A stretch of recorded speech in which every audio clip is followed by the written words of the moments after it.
Welcome to the third video in my mini-series dedicated to helping you improve your egg quality. In this video series, I've been talking about all the things that you need to do to increase your AMH, improve your ovarian reserve, and better the quality of your eggs. This video series started 2 weeks ago, actually 3 if you include my story of hope. So we've been dedicating all of this time to talking about egg quality. And in case you missed those videos, then I want to make sure that you can go back and check those out. So I'm going to leave the direct link to those videos in the description below, and I'm going to leave them right here as well. But if you haven't watched those videos yet, you don't have to jump over and go there yet. Watch this video first, then you can go back and check those out. Don't worry, you'll be fine. You'll catch right on up. So one of the reasons why I created this video series is because so many of you are 35 or over, and improving your egg quality, increasing your AMH, this is key to getting pregnant and enhancing your fertility. And in addition to the 2 videos before and this video right now, I've got 2 more coming up. So make sure you tune in to watch all of these videos in this series. I promise you're gonna thank me later for it. But before I get into the meat and all the details of this video, I want to make a quick announcement. All of the comments that you all have posted in all of my videos in this series have really inspired me. They're inspirational, just how much you appreciate the information that I'm sharing. So I'm going to do something special for all of you in return. I'm going to create a free masterclass training for all of you on reproductive anti-aging. And I'm creating it for all of you because I want to dive deeper and teach you more on this subject. That's right, it's free, but you do have to register to join me for that. And all you have to do to register is use the link in the description below. For those of you who don't know, I'm Dr. Marc Sklar, also known as the fertility expert, and welcome to Fertility TV, your YouTube channel dedicated to helping you get pregnant. I've been working with couples from all over the world for the last 18 years through my online coaching programs and right here at both of my clinics here in San Diego. And one of the topics that is often discussed, especially now in these last couple of years, is AMH and egg quality, which is why, or one of the reasons why I created this video series, because I wanted to dive deeper into it. So let's get into it now. So in the previous video, I talked about diet, and we dove deeper into the different types of foods you should be thinking about and incorporating into your dietary plan. This video, I want to dive deeper into testing, and we're going to go beyond some of the superficial testing, but that's exactly where I'm going to start. And actually, I'm going to take a step back before I talk about testing. I want to talk about age for just a moment. So as we start to dive deeper into dealing with ovarian reserve and egg quality and AMH, age is always part of the conversation. I spoke to somebody today who was being told that they needed to make certain decisions because of their age. She was 42. My answer to all of you with age is this. I'm not saying that age doesn't matter. It is a factor. It is a variable that we need to take into account, but we need to step away from it. Age is the only thing you can't change. It's the only thing you have no control over, right? So why focus so much on age? There's nothing you can do about it. What we can do is acknowledge our age, acknowledge that because of our age, we need to make some decisions, and we need to be proactive in our healthcare and in how we approach our fertility process and journey. But other than that, don't let age overwhelm you and deter you from taking action and moving forward to treat your reproductive health. So now that I've gotten that out of the way, let's dive deeper into testing. I did in one of the first videos actually talked a little bit about testing a little bit in small detail, but in this video, I do want to dive in a little bit more. So obviously, let's talk about some of the foundational labs that we need to discuss. We need to discuss AMH, which we've been talking a lot about recently, right? So anti-Müllerian hormone. Now, theoretically, this hormone can be tested at any time of the cycle. But for those of you, and I've gotten lots of comments on all my social media platforms and right here on YouTube, but for those of you who have actually tested this at different times of your cycle, you know that this number can change and vary based on your cycle day.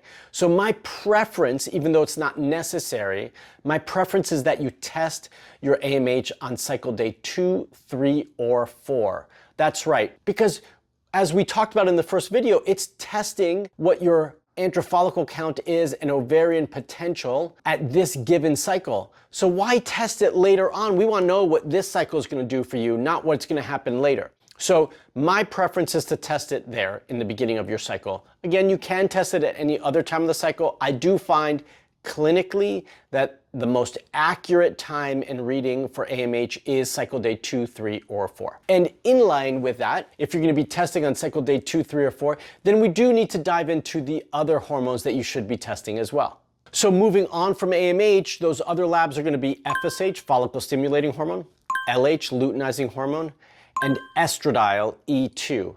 Now, I have seen some comments from all of you. This is not all the labs that you should be doing, all the blood work you should be doing.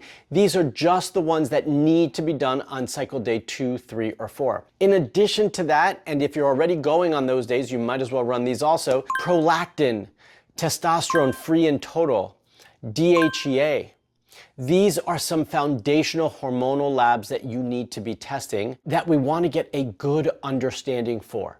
So there are others as well, like we do need to look at your overall health and we need to check vitamin D and look at your iron levels and so on. But this video is really focused on ovarian reserve and egg quality. And so because of that, I'm focusing my discussion and my recommendations on those specific labs, right? And I'm discussing other tests that you should be doing in just a moment that might influence your ovarian reserve and egg quality and AMH. And so that's how I'm gearing this. I'm not saying that these are the only tests you should be running. I'm saying that these are the minimum tests that you should be running. Now, why should you be testing all of these? Well, do you want to just be guessing and not knowing what your hormones are doing, knowing what your body is telling you and what it needs? Do you just want to guess and run and walk around aimlessly and trying to just figure things out and taking things just because it says this is good for egg quality and that's good for egg quality? Or do you want to know what your body needs so that you're taking specific things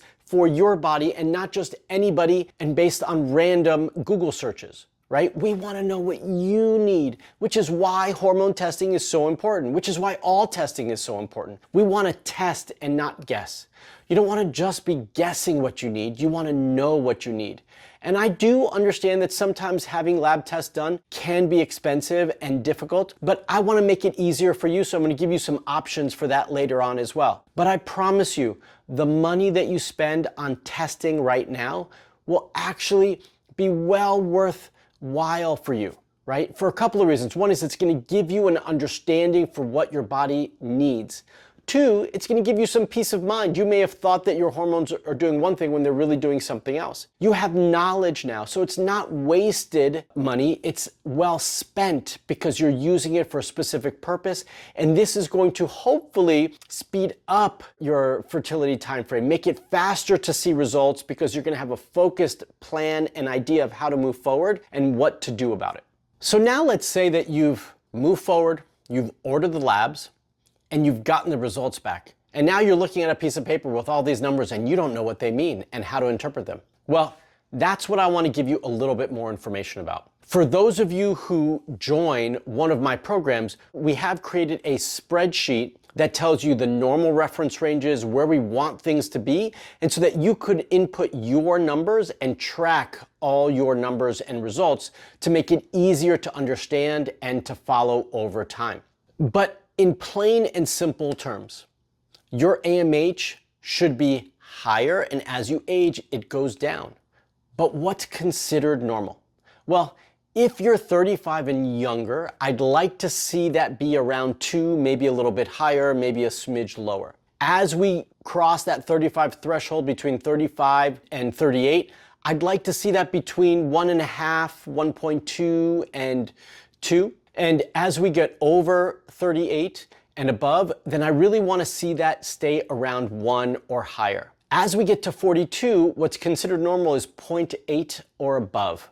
okay? So we understand what our reference ranges for AMH look like. Now, again, I don't want you to stress about one number. I want you to have knowledge and understanding and be able to use that knowledge to know how to move forward, right? Don't let it put fear in you.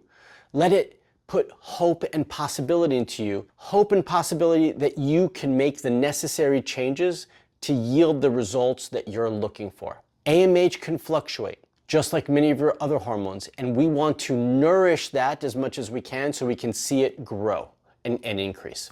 As we move on, then FSH is the next crucial number. Now, FSH, we want to see between 5 and 10. As it goes higher, it starts to show that your egg quality is a little bit more compromised. But FSH is very volatile. It can very much fluctuate from cycle to cycle. So we want to be mindful of that as well. It's also kept in check by LH and estradiol. LH and FSH should be roughly a 1-to-1 ratio in number. And then FSH and estradiol work together to support each other. It's a feedback loop. As your FSH rises, your estradiol goes up just a little bit more to bring this back down.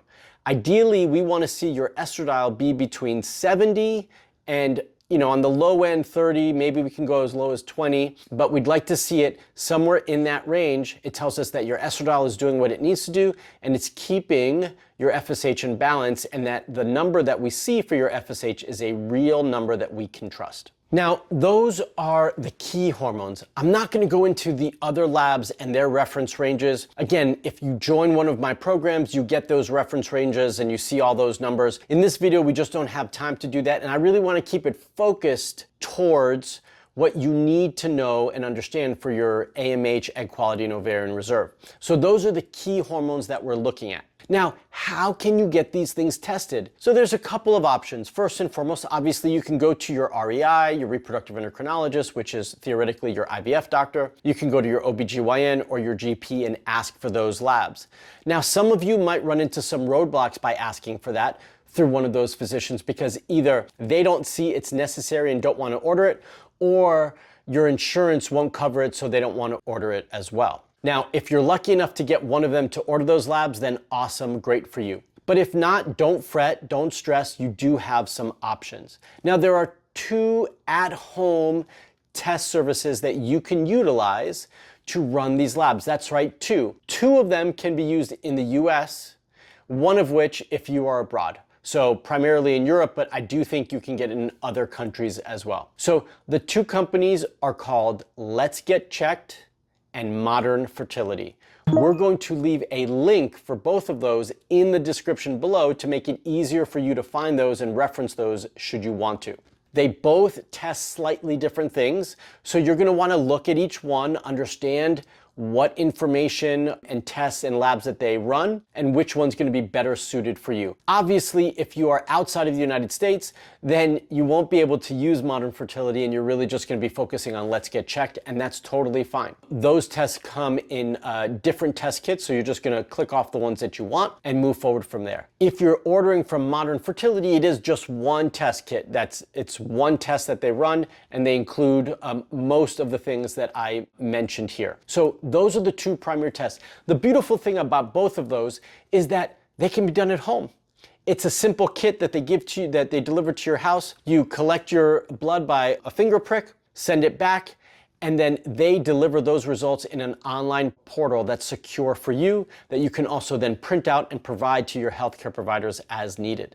So this is a really nice, easy, resourceful, and relatively inexpensive way to have your labs tested. I highly recommend it for those reasons, and because then you don't have to worry about your insurance or which doctor is going to order those tests for you. Now, I did mention earlier that I was going to talk about some other tests that I do think would be highly beneficial when we're talking about ovarian reserve and egg quality and AMH. The first one is genetic testing. Similar to 23andMe, although that's not my favorite test because I think the information they give you is not ideal, but essentially getting an understanding for what your genetic predisposition is so that you know how to make certain choices when you're moving forward with your reproductive decisions. I think this is a valuable test as we are discussing egg quality. It can look at mitochondrial function and your predisposition to have good mitochondrial function, or if you need to be aware of how you need to supplement additionally for that to really support good, healthy mitochondrial function and in turn, egg quality. So that is the first test that I do think could be very beneficial.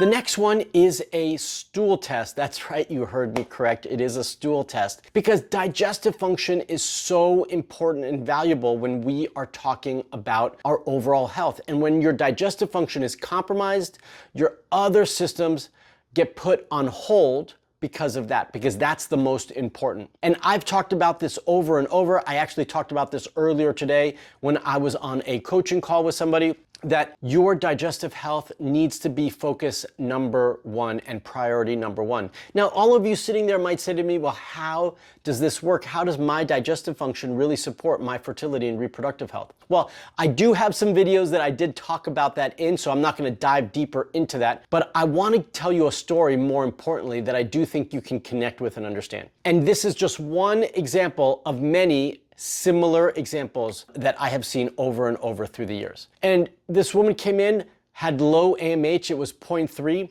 She says that I want to focus on egg quality. I went through 2 IVF cycles, they didn't work out well, and I want to really improve that. And I got into her history and I understood very quickly that her digestive health was extremely compromised. So we ran a stool test. I convinced her to do this first. We ran a stool test and it was great because she was on pause. She was taking a break from all IVF right now. So we ran a stool test and the results came back and she had tons of bacteria and all sorts of unwanted little bugs that we needed to take care of. And so we focused the first 2.5 months of care on that alone.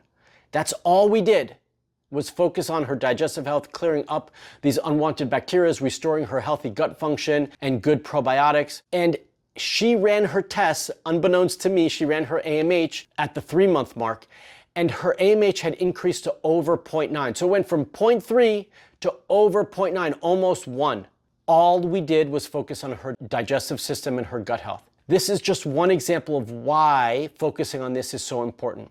Sometimes we need to focus on areas of our health that aren't specifically associated with fertility to get the results that we're looking for, and this is one of them. And lastly, the other test that I do think is going to be valuable is toxin exposure, chemical exposure, environmental toxin exposure. So this is a urine test. It can give us a lot of really useful information because it shows you what you've been exposed to, and we all have been exposed to a lot of toxins over time. And with this, you can start to understand what those things are. It also should tell you where they come from, so you can start to look at what you need to clean up in your environment, and hopefully you've already started to do that. And even though that takes a little bit of time to start to detox and address, it's possible with the right lifestyle changes and the right plan, which is why that's so important, because all of these chemicals that we're exposed to are endocrine disruptors. They disrupt our hormonal system, which is our endocrine system, and they can throw off our fertility and hormone balance. So this is really key as well. Now, all of these tests that I've just discussed are not typically tests that you can order on your own. You will need to work with a healthcare provider that can help guide you, assess your situation, order the right tests, or hopefully order the test that you're requesting so they can also interpret it and create the right plan for you. So in addition to finding a healthcare provider that might be able to support you with those tests, my programs do that as well. When you join my Hope Fertility program, we help assess that situation, order those labs, and guide you through that by creating the right plan for you as well. And if that's something that you're interested in, you can use the link in the description below to apply. Okay, that is it for this video. Hopefully you found it useful. If you did, I want to hear from you. Tell me which one of these tests really stood out for you, what information was new, and what are you going to start to look into? So comment below and let me know. By the way, when you do comment below, this helps this video be seen by more women and couples who need help just like you. So you're helping them by commenting below and letting me know what part of this video you found valuable.